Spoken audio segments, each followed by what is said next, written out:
Good afternoon, everyone. It's really my pleasure to be here with you today. I want to begin by thanking Senator Landrieu for her leadership over the years on this issue.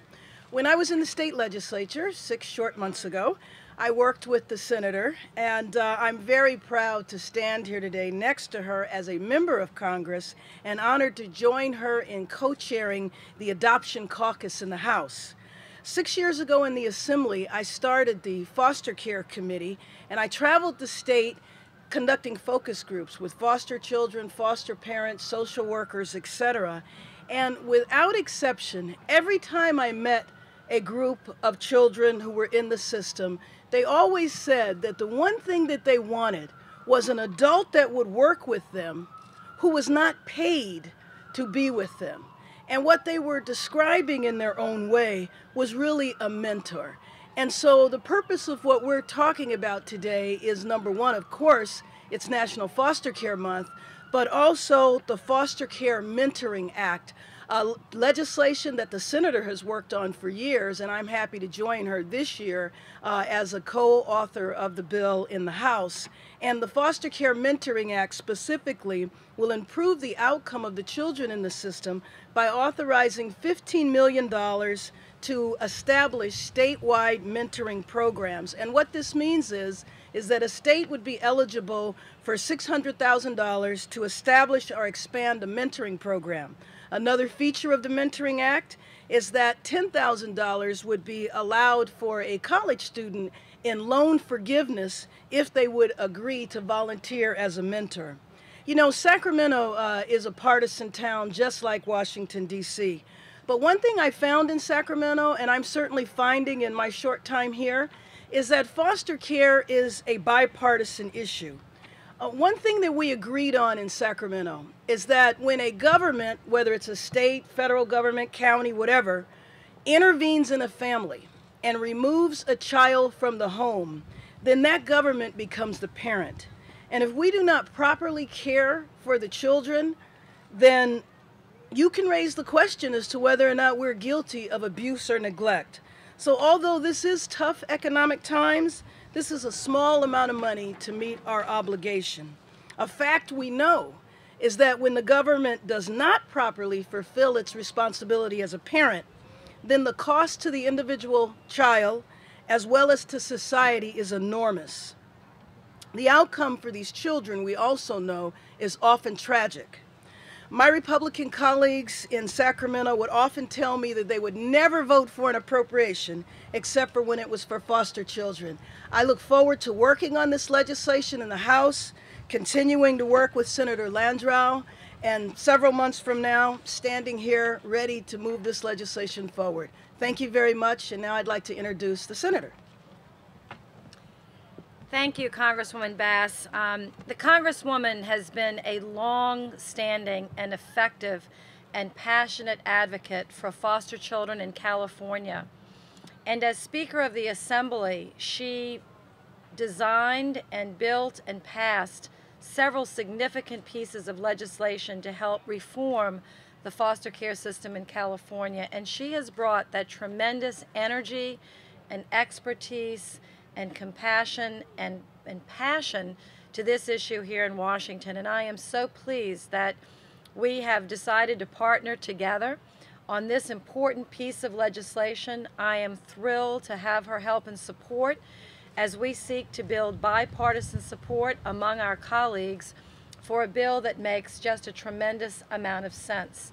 When you think about the 450,000 approximate children that are in the foster care system in the United States, the Congresswoman is absolutely right. These children are now our children. The government has primary responsibility for these children, about 0.5% of all children in America. And we should keep them in our minds and our hearts every day when we come to work, and particularly this month, which is Foster Care Month, to help the country, A, know about these 450,000 children, to B, understand that they really are our children. They have been removed from their homes for a variety of different reasons, and now they're in the care of either foster parents, but under the watchful eye of state and local and federal government. One of the things, we need to do many things to reform and fix and support this system, but one of the things the Congresswoman and I want to focus on right now is creating an opportunity for mentors for these children.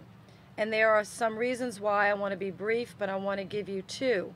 Now remember, before trying to identify mentors, our ultimate goal is to get these children reunited with the families that they were taken from by putting services to those families to cure whatever ills were there, whether it was alcoholism or violence that could be addressed or gross neglect. There are successful reunification models that exist, and we support that.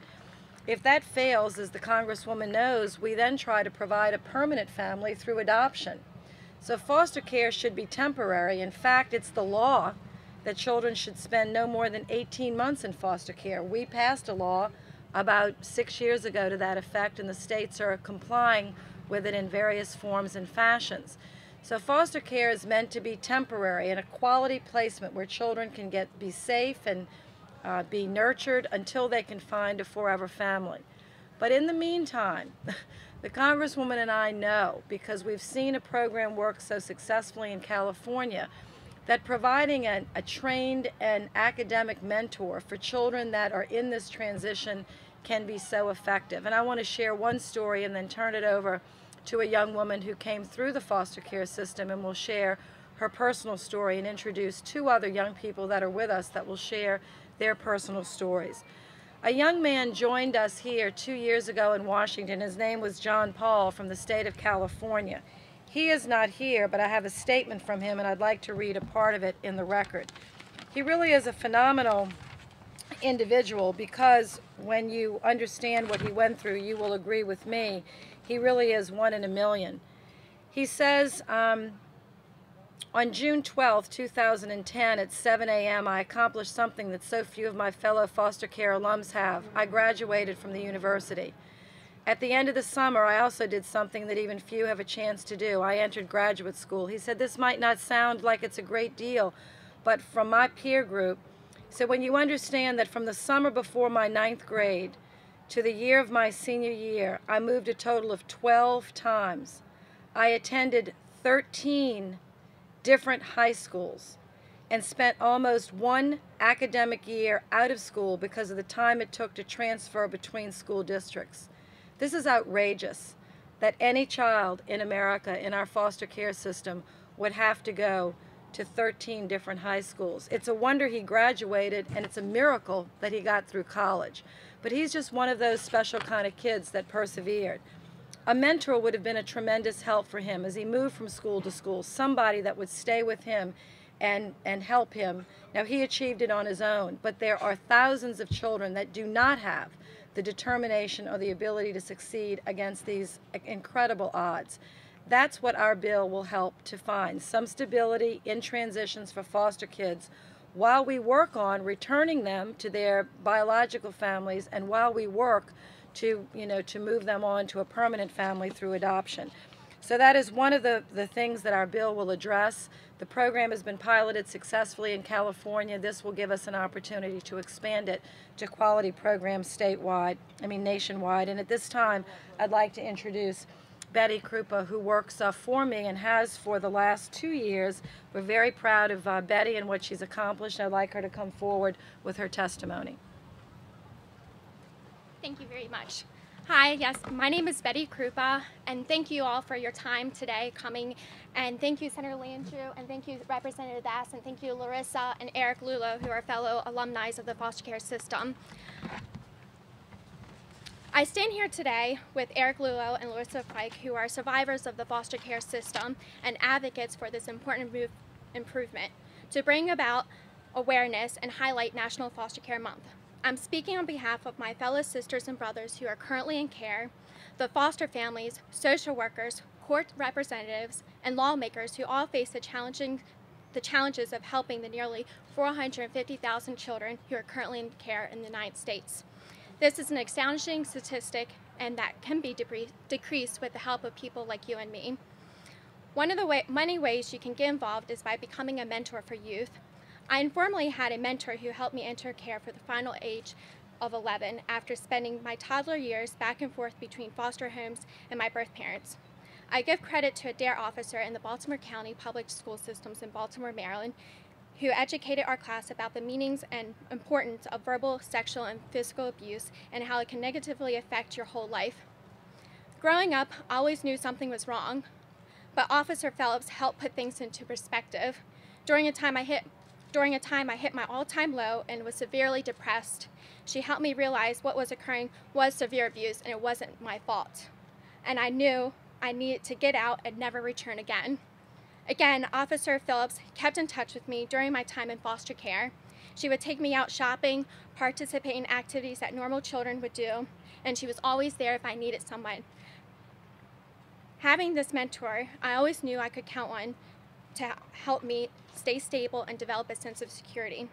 I had a pretty okay foster care experience compared to my brother, who did not have a mentor, who was placed in 15 different homes, had multiple school settings, social workers, and eventually aged out and committed suicide. I am proud to say that I survived. I'm in the 3% of foster children who graduate from college and make it without going to jail and becoming homeless. Thank you to my social workers, foster moms, court representatives, and a special recognition to my adoptive parents, Susan O'Quan Krupa and Jose Krupa, who adopted me at the age of 14, who have always been there for me, and to Senator Landrieu for taking me on her staff to fight for what we both believe in so passionately. I'd like to end with my favorite quotes I learned from my experiences in foster care. A bend in the road is not the end of the road unless you fail to make the turn. So when something does not go the way you plan, it's up to you and I to lead a new direction. Change is constant and we cannot live without it. But children need a permanent person in their life for stability, and they're not looking for perfection. So love unconditionally and make a difference in a child's life. Again, thank you, and please join me with Eric and Larissa after this event to answer questions, and we'll be available for press interviews as well. Thank you.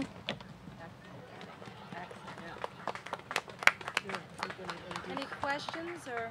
All right, I think that's fine. Thank you all. Thank you.